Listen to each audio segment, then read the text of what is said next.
1년 사는 날 중에서 제일 좋은 달이 5월과 10월 같아요.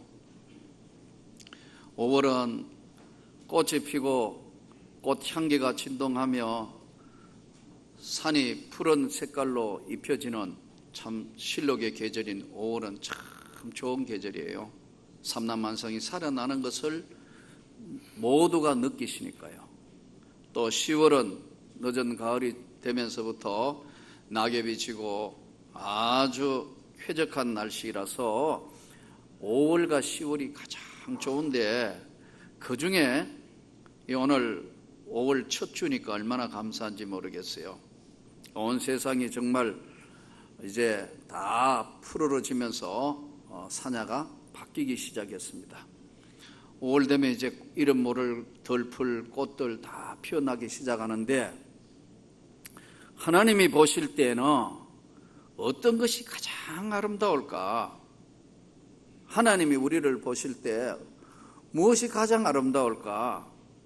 창세기를 보니까요, 하나님이 이 세상에 만드신 여러 가지 빛, 궁창, 해, 달, 별, 바다, 그리고 해, 달, 별, 동물, 식물, 동물 다 만드신데 맨 마지막에 하나님이 사람을 창조하시고 하나님 보시기에 심히 좋았더라. 너무너무 좋아하신 거예요. 근데 그 중에서 제일 이제 하나님 보시기에 아름답고 좋은 것 중에 제일 귀한 게 뭐냐면 아기들 같아요. 예. 물론 하나님 보실 때 우리도 이쁘고 하나님 보실 때 귀한 것이지만 가장 하나님 보시기에 아름다운 것 아기들 같아요. 마치 하나님이 아기들을 보실 때는 예쁜 꽃들을 보시는 것 같은 그런 표정이실 것 같아요. 하나님의 꽃, 아이들. 오늘이 5월이 이제 가정의 달이고 오늘 어린이 주일인데, 여러분 저 유아실에서 지금 예배 드리시는 분들 엄마 아빠 참 힘들어요. 유아실 복잡하기도 하고 또 편안하지 못해서 예배 드리는데 아이들 때문에 짐이고 하지만 그래도 그 과정이 필요합니다. 아이들과 같이 예배 드리고 있는, 안고 있는 이 아이들이 하나님의 꽃이란 말이에요. 아주 귀한 자녀들이에요. 그래서 정말 이 아름다운 하나님의 꽃들 아이들이 교회에 와가 예배 드릴 때 뭘 알아듣겠어요, 아가가. 근데 예배 드리기 힘들지만 그럴 때는 교회만 와도 하나님이 아기를 안고 옹금해도 하나님이 은혜를 주시는 거예요. 하나님이 기뻐하시는 거예요. 그게 참 유아실이, 우리 뭐 유아실도 이렇게 크지는 않지만 유아실이 제대로 되어 있으니까 그래도 덜 한데, 이 유아실이 제대로 안 된 제가 시골 교회에 있을 때 제일 어려운 게 뭐냐면 아이들 클 때 이제 남매를 키우느니 이거 어떻게 해야 될지 몰라요. 그래서 항상 우리 집 사람하고 둘이 다 들어가면 어차피 예배는 안 되니까 둘 중에 하나가 아기를 보기로 하고 이제 가위바위보를 하는 겁니다. 근데 내가 알았던 것은 우리 집 사람이 가위바위보에 은사가 있다는 걸 그때 알았어요. 가위바위보 하면 내가 져요. 그럼 나는 항상 애기 하나 목에 걸고 이제 들고 왔다 갔다 하면 밖에서 목사님 설교하시는 것을 밖에서 문이 열린 쪽에서 한 번씩 듣고 그랬어요. 그러니까 얼마나 답답했는지 모르겠어요. 그래서 어떨 때는 안 되겠다 하고 안으로 들어가 앉으면 손 놓으면 애가 강대상으로 쫓아가는 겁니다. 그러면 예배가 중단되겠죠. 예. 네, 그런 시기도 지금 와서 생각하니까 필요했던 것 같아요. 저는 여러분 오늘 가정의 달에 하나님의 꽃들과 같은 아이들이 여러분의 가정에 기쁨이 되기를 바랍니다. 우선 오늘 가정의 달에 가장 중요한 건 건강한 가정이 정말 필요합니다. 잘 되고 땅에서 장수할 것이다. 오늘 말씀대로 내 아들아 내 아비의 명령을 지키고 의미의 법을 떠나지 마라. 그러면 하나님이 이 땅에서 네 마음에 새기고 내 목에 매면 너를 인도할 것이고 잘 때도 보호할 것이고 일생 동안 너를 지켜주실 것이다. 무엇이요? 하나님의 말씀이 너희를 지켜줄 것이다. 근데 우리가 세상 살면서 이 지금 세상이 하도 험악해지니까 건강한 가정을 지키기가 너무 힘들어졌어요. 왜냐하면 사람은 보고 듣는 것에 영향을 받아요. 가정이 깨어지고 문제가 생기고 어려움이 찾아오니까요. 지금 그냥 덮어져 있지만 우리나라의 한 해에 뿐만 아니라 누적된 숫자는 엄청나겠죠. 중고 학생 학교 다니다가 중퇴한 학생이 엄청 많습니다, 여러분. 얘들이 때로 몰려다니면서 더 커지면 청소년 문제가 보통 문제가 아니에요. 그러니까 건강하고 좋은 가정이 있어야 되는데 가정이 자꾸 깨어지니까 이게 크나큰 사회 문제가 돼서 그냥 어떻게 건드릴 수도 없어요. 그래서 이 청소년 범죄가 점점 사회 문제가 되고 있고 정말 어떻게 해야 될 엄두를 넣을 수 없는 상황으로 점점 문제가 심각한 문제로 가고 있어요. 학교는 인간의 인성 공부보다는 대학을 가기 위해서 좋은 대학을 가기 위한 쪽으로 자꾸 몰고 가다가 보니까 크나큰 문제가 됐어요. 사회 문제가 결국은 아이들의 가정의 문제가 가만히 애들 비행 청소년이나 문제 있는 걸 가만히 들여다보면요 항상 문제의 가정이 있어요. 엄마나 아빠 중에 한 분이라도 확실하면 아이들이 방황하지 않아요. 근데 이게 애들이 가정이 깨어지니까 항상 아이들이 마음 둘 데가 없으니까 비행 청소년 되고 가출하고 우리 사회에 크나큰 문제를 일으키는 거예요. 저는 여러분의 가정이 주님의 축복받는 가정이 되기를 소원합니다. 예수 믿어서 하나님의 영광의 가정이 되면 하나님이 가정을 지키시고 보호하시는 거예요. 두 가지 사고를 바꿔야 되는데 첫 번째는 아이들의 생명이 하나님이 주신 축복이고 이 아이들은 하나님의 자녀라는 생각을 해야 됩니다. 그런데 대부분 보면 자식도 내 것이고 내 마음대로 그 생명을 해도 된다고 생각해서 극단적인 가치 어떤 일을 택하거나 자녀가 마치 소유물인 양 생각해서 크나큰 사회적인 문제를 일으켜서 마음에 들지 않으면 함부로 때리고 학대하고 해서 우리 사회에 얼마나 많은 문제가 일어나는지 몰라요. 그래서 여러분 정말 아이들이 하나님이 주신 귀한 생명인 줄 알고 정말 믿음으로 말씀으로 잘 양육해야 합니다. 근데 그렇게 안 되고 자꾸만 경쟁 사회에 내몰리니까요 대리만족하려 하는 거예요. 나는 못했지만 너는 반드시 이렇게 돼야 한다. 자꾸 압력을 가해요. 예를 들 것 같으면 자기도 공부 전교에 1등 못했지만 그럼 자기는 못했으면 못한 대로 있으면 되는데 아들, 딸은 반드시 1등 하라는 거예요. 대리만족하려는 거예요. 이게 너무 강해요. 그러다가 보니까 여러분 이게 자녀들이 부모하고 대화를 잃고 갈등을 하게 돼요. 그래서 어떤 사모님 이야기 들어보니까 그 자기 사모님의 이제 며느리들은 심각한 상황이 됐어요. 우리 사회의 최고의 직업인 법관이 되고 의사 선생님이 됐는데요. 그 자녀들이 딸들이 자기 친어머니를 안 보려고 그래요. 친어머니만 오면 가슴이 덜덜덜 떨린다는 거예요. 왜? 학교 다닐 때 하도 너는 이렇게 된다 너는 이렇게 된다 하니까 어머니 전화만 받고 어머니 온다 하면 일이 손에 안 잡힌다는 거예요. 돈만 줄 테니까 오지 마세요. 이게 행복한 건 아니거든요. 그래서 우리가 정말 깊이 알아야 할 것은 자녀와 예수 믿는 정말 하나님의 축복된 믿음의 가정을 이루시기를 소원합니다. 믿음의 가정을 만들고 하나님의 은혜의 가정을 만들었을 때는 대화가 통합니다.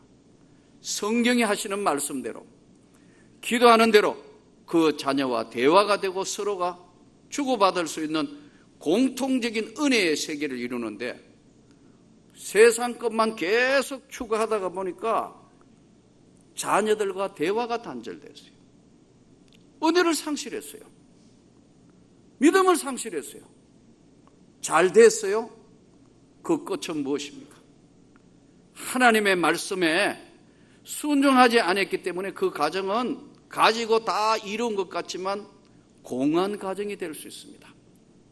주의 말씀은 내 발의 등이요 내 길의 빛이라 했는데, 건강한 주님의 가정을 이루기를 축원합니다.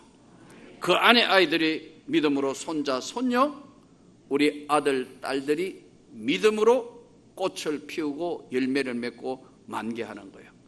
건강한 믿음의 가정, 그것은 자녀가 하나님의 자녀라는 사실을 먼저 인식해야 합니다. 그리고 내 꿈을 이루는 대리인이 아니고 하나님의 뜻을 이루는 그의 은사대로 그가 추구하는 대로 잘 갈 수 있도록 기도하고 뒷바라지해야 합니다. 할렐루야. 그러지 않고 그냥 내 뜻대로 이걸 이루어야 되겠다, 그러면 그게 건강한 가정을 이루기보다는 갈등 많고 어려움 많은 가정을 이룰 수 있습니다. 예화에 보니까 이런 이야기가 있었어요. 안 믿는 불신 가정이 사람 부부가 목사님을 찾아와 가지고 상담을 했어요. 이혼을 해야 한다고. 어떻게 도저히 같이 못 살겠는데 이혼해야 되는데 돈은 어떻게 나누고 재산 분배. 근데 이제 제일 문제가 애들 문제예요. 애기를 어떻게 나눌 거냐, 아이들을. 근데 애기도 적지도 않고 9명이나 낳았어요. 그래서 이제 나누려고 하니까 어디 못 나누잖아요. 5, 4명. 그러니까 서로 더 데려가려고 하고 안 된다 하고 계속 다퉈가지고 안 되니까 목사님이 제의를 했대요. 그럴 게 아니고 1명 더 낳아서 5씩 나눈 게 어떻겠냐. 그래서 동해가 1년 뒤에 아기가 나왔는데 쌍둥이가 나와버렸어요. 그래서 이게 도저히 어떻게 할 수 없어서 어떻게 할 거냐 그랬더니 한 번 더 해서 짝수로 맞춰야 되지 않겠나 하니까 그래 안 하고 그냥 살기로 했대요. 갈등 없는 가정이 없습니다. 고통 없는 가정이 없습니다. 다 아픔 없는 가정이 없습니다. 그러나 이것을 하나님의 말씀으로 진정한 가치가 인생에 무엇인가를 잘 생각해서 아이들이 노하게 하지 말고 성내게 말고 하나님의 말씀으로 잘 양육하면 이것이 하나님의 축복과 영광이 될 줄 믿습니다. 그래서 아이들한테 여러분 너무 많은 걸 기대하고 너무 많은 걸 요구하면 안 돼요. 사실 이걸 말씀 전하는 저도 잘 안 돼요. 그러나 근본적으로 저는 한 가지만 간섭하기로 했어요. 다른 건 모르는데 믿음에서 벗어나는 건 안 된다. 너의 일생을 지켜줄 분은 우리 주님밖에 없다. 아빠와 엄마가 해줄 수 있는 것은 어느 정도까지지만 인생 끝나는 날까지 지켜주실 분은 주님밖에는 없다. 그래서 너는 그 주님을 의지해야 되는데 신앙생활을 잘 못하게 움직인다든가 좀 문제가 생길 때는 간섭을 합니다. 안 돼. 그건 절대 안 돼. 그거는 허용할 수 없어. 그렇게 해서 오늘 여기까지 왔어요. 저는 여러분의 가정이 건강한 가정이 되고 주님이 기뻐하시는 아름다운 가정이 되기를 소원합니다. 대부분 이 사고의 전환이라는 게 참 쉽지 않습니다. 하나님과 함께하는 가정, 하나님의 축복된 가정, 그게 그렇게 쉬운 게 아니에요. 서양에는 이 서양의 정신세계의 가장 중요한 철학자 중에 한 사람이 임마누엘 칸트라는 사람이 있습니다. 이 사람 오래 살았습니다. 1724년에서 1804년이니까 아주 오래 산 사람입니다. 독일의 철학자고요. 그래서 서양 철학사에서는 이 사람을 칸트 이전과 칸트 이후로 나눌 만큼 굉장히 중요한 정신 분야를 차지하고 있는 사람이 바로 임마누엘 칸트입니다. 이번은 집도 가난했고 어려운 가운데 가정교사도 하고 막 이렇게 해서 나이 40에 겨우 대학교 교수가 됩니다. 근데 이분이 이제 왜 중요한 걸 하느냐 하면은 칸트의 가장 중요한 인식은 뭐냐면은 이성의 한계는 어딘가? 인간에 주목을 한 겁니다. 칸트는 인간이란 무엇인가? 인간 이성적으로 정말 신을 만날 수 있는 것인가? 이 당시에 모든 서양의 철학자들은 제일 중요하게 생각한 것이 합리론입니다. 노력하고 생각하고 그리고 많은 훈련을 하면은 진리의 세계에 그 너머에 있는 창조자 신을 만날 수 있다. 이게 합리론입니다. 또 하나는 경험론은 여러 가지로 많은 것 이렇게 찾고 또 훈련하고 동시에 논증하고 또 이렇게 해가지고 전부 이제 경험을 축적하면서 실험해보고 실습해보고 이렇게 해가지고도 최고의 단계인 최고의 진리를 발견할 수 있다고 생각한 것이 당시의 칸트 이전의 사람입니다. 그러나 칸트는 아무리 합리론이나 경험이나 이성의 한계는 절대 진리인 신의 영역에는 갈 수 없다는 결론을 했어요. 그게 순수 이성 비판입니다. 여러분 혹시 철학에 좀 관심이 있는 분들은 아마 임마누엘 칸트에 대해서 순수 이성 비판 중요한 책자입니다.